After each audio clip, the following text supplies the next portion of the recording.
ভাবুন তো, ট্রেনে সফর করছেন আর সেই ট্রেনেই যাত্রী সেজেছিলেন চোর। হ্যাঁ, অবাক হচ্ছেন নিশ্চয়ই। এমন কথা শুনে অবাক হওয়াটাই স্বাভাবিক, রেল তো তাই জানাচ্ছে। আর যা শুনে অবাক হয়ে পড়েছেন নেটিজেনরা। এটাও হয় নাকি আপনার পাশেই সহযাত্রী আসলে চোর? তবে এ চোরের ধরন একটু আলাদা। চোর টিকিট কেটে গন্তব্যে যান আর তারপর রেলের বিশেষ সামগ্রী ব্যাগে ঢুকিয়ে পগার পার। যাত্রী তার গন্তব্যে নেমে পড়েছেন ব্যাগ গুছিয়ে, কিন্তু সেই ব্যাগের ভিতরে যদি রেলের একটি তোয়ালে, বেডশিট বা বালিশের কভার চলে যায়। শুনতে ছোটখাটো ঘটনা মনে হলেও দেশের রেল ব্যবস্থার জন্য এটি এখন বিশাল আর্থিক সমস্যায় পরিণত হয়েছে। একটি আরটিআই রিপোর্টে উঠে এসেছে এমনই অবাক করা তথ্য।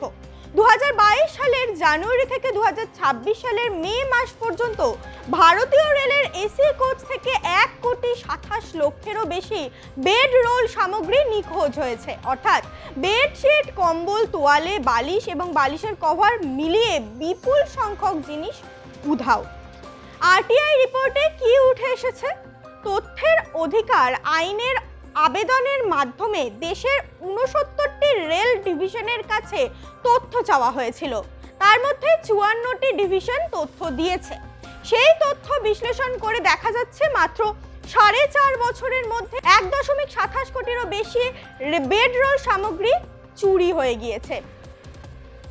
প্রায় 46.54 লক্ষ ফেস টাওয়াল, 41.13 লক্ষ বেডশিট, 23.59 লক্ষ বালিশের কভার, 12.95 লক্ষ কম্বল, 2.76 লক্ষ বালিশ। সব মিলিয়ে সংখ্যাটা সত্যিই বিস্ময়কর। প্রতিদিন প্রায় 8 লক্ষ এসি যাত্রীকে রেল বিনামূল্যে বেডরোল দেয়। একটি বেডরোল থাকে 2টো বেডশিট, একটা কম্বল, একটা বালিশ আর একটা বেড কভার। এছাড়াও থাকে তোয়ালে, যা যাত্রীদের টিকিটের মধ্যেই অন্তর্ভুক্ত থাকে। কিন্তু যাত্রা শেষে অনেকে এই সামগ্রী ফেরত না দিয়ে সঙ্গে নিয়ে চলে যান। রেলের হিসেব অনুযায়ী প্রতি 1000 এসি যাত্রীর মধ্যে অন্তত একজন বা একাধিক সামগ্রী উধাও হয়ে যায়। সংখ্যাটা কম হলেও প্রতিদিন লক্ষ লক্ষ যাত্রীর হিসেবে সেটাই কোটি টাকার ক্ষতির কারণ হয়ে দাঁড়াচ্ছে। এই তালিকার শীর্ষে রয়েছে ফেস টাওয়াল, কারণ এটি ছোট, সহজে ব্যাগে রাখা যায় এবং বহন করাও সহজ। তারপর রয়েছে বেডশিট, বালিশের কভার, কম্বল, বালিশের।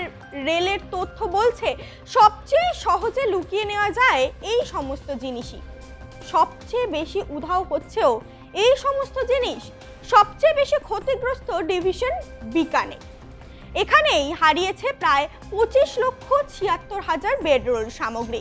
এরপর রয়েছে রাঁচি, দিল্লি, মুম্বাই, যোধপুর, আহমেদাবাদ, দানাপুর, সোনপুর, বিলাসপুর।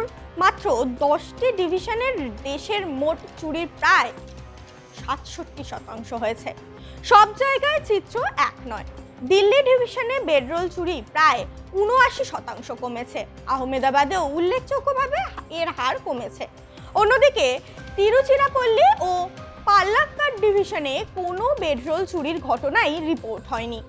এই চুরির ফলে বেডরোল সরবরাহকারী ঠিকাদারদের প্রায় 104,51 লক্ষ টাকার ক্ষতি হয়েছে। তবে এখানেই শেষ নয়। অনেক ক্ষেত্রেই এই ক্ষতির টাকা ঠিকাদাররা নিজেদের বহন করেন না, বরং কেটে নেওয়া হয় কোচ অ্যাটেন্ডেন্টদের বেতন থেকে। একজন কোচ অ্যাটেন্ডেন্ট দিনে প্রায় 700 টাকা মজুরি পান। মাসে তার আয় দাঁড়ায় প্রায় 21,000 টাকা, কিন্তু প্রতি মাসে 2,000 থেকে 3,000 টাকা পর্যন্ত কেটে নেওয়া হচ্ছে নিখোঁজ বেডরোলের জন্য। অর্থাৎ যাত্রী কোনো সামগ্রী নিয়ে নেমে গেলে তার আর্থিক প্রভাব পড়ছে একজন নিম্ন আয়ের কর্মীর উপর।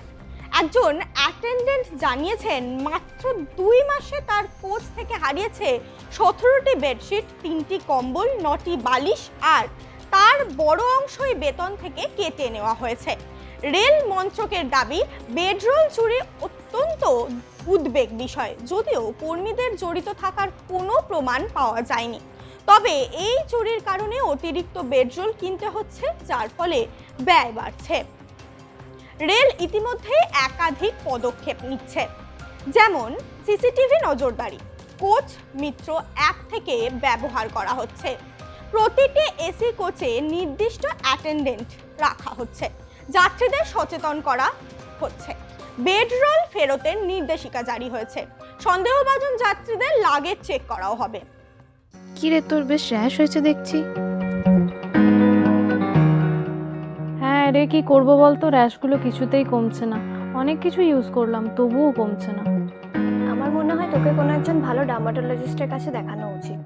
তুই ঠিক বলেছিস, কিন্তু কোনো ভালো ডার্মাটোলজিস্ট থাকলে একটু সাজেস্ট কর না প্লিজ। এই তোর তো একবার র্যাশ হয়েছিল না? তুই কোথায় দেখিয়েছিলিস?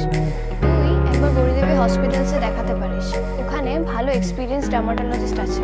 আমারও সেম প্রবলেম হয়েছিল, এখন ওখানে ট্রিটমেন্ট নিয়ে আমি এখন ঠিক আছি।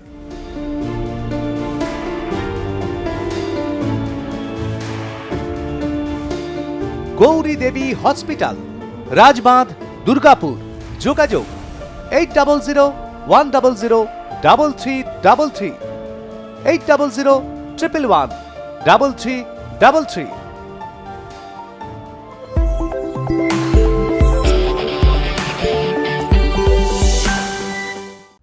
রেলওয়ে প্রপার্টি অ্যাক্ট অনুযায়ী রেলের সম্পত্তি চুরি একটি শাস্তিযোগ্য অপরাধ। বিশেষজ্ঞদের মতে অনেক যাত্রী এটিকে অপরাধ বলে মনে করেন না। অনেকে ভাবেন একটা তোয়ালে বা বেডশিট নিয়ে গেলে কি বা হবে, কিন্তু কোটি কোটি যাত্রী দেশে এই ছোট অভ্যাসই বিশাল আর্থিক ক্ষতির কারণ হয়ে দাঁড়ায়। রেলের এই পরিষেবা আসলে জনগণের টাকায় পরিচালিত। কেউ একটি বেডশিট বা তোয়ালে নিয়ে গেলে ক্ষতি শুধু রেলের নয়, ক্ষতি দেশের। কারণ সেই ঘাটতি পূরণে আবার নতুন করে টাকা খরচ করতে হয়। একটি ছোট তোয়ালে, একটি বেডশিট বা একটি কম্বল হয়তো ব্যক্তিগতভাবে খুব বড় বিষয় নয়, কিন্তু দেশের হিসাবে সেই ছোট ঘটনাই কোটি টাকার ক্ষতি ডেকে আনছে। আর তার প্রভাব পড়ছে সাধারণ কর্মচারীর বেতন, সরকারি ব্যয় এবং শেষ পর্যন্ত করদাতার অর্থের উপর। তাই ট্রেনে ভ্রমণের সময় বেডরোল ব্যবহার করুন, কিন্তু গন্তব্যে পৌঁছে সেটি অবশ্যই রেলের কর্মীদের কাছে ফেরত দিন। আপনার একটি সচেতন সিদ্ধান্ত দেশের সম্পদ রক্ষা করতে পারে। তাহলে আজকের এই প্রতিবেদনে জানলেন অবাক করা চোরের কিস্সা। স্বভাব কতটা নিচে নামলে এমন কাজে লিপ্ত থাকে কিছু যাত্রী। তাই আপনার সচেতনতাই দেশের মূল সম্পদ।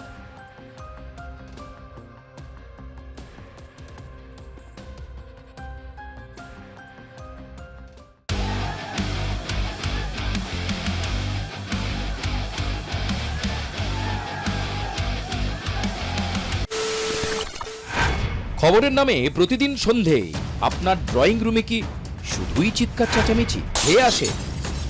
বিতর্কের নামে চলে গালাগালি আর কাদা ছোড়াছুড়ি। এবার সময় পরিবর্তনের, কারণ আমরা কান ফাটানো চিৎকারে বিশ্বাস করি না। আমরা বিশ্বাস করি খবরের সত্যতায়। আমরা কোনো পক্ষের হয়ে গলা ফাটাই না, আমরা সাধারণ মানুষের হয়ে প্রশ্ন করি। চিৎকার নয়, শুধু খবর হবে যেখানে বিতর্ক আছে কিন্তু কুৎসিত ঝগড়া নেই। সঠিক তথ্য, বিশ্বস্ত খবর। নজর রাখুন আর প্লাস নিউজে।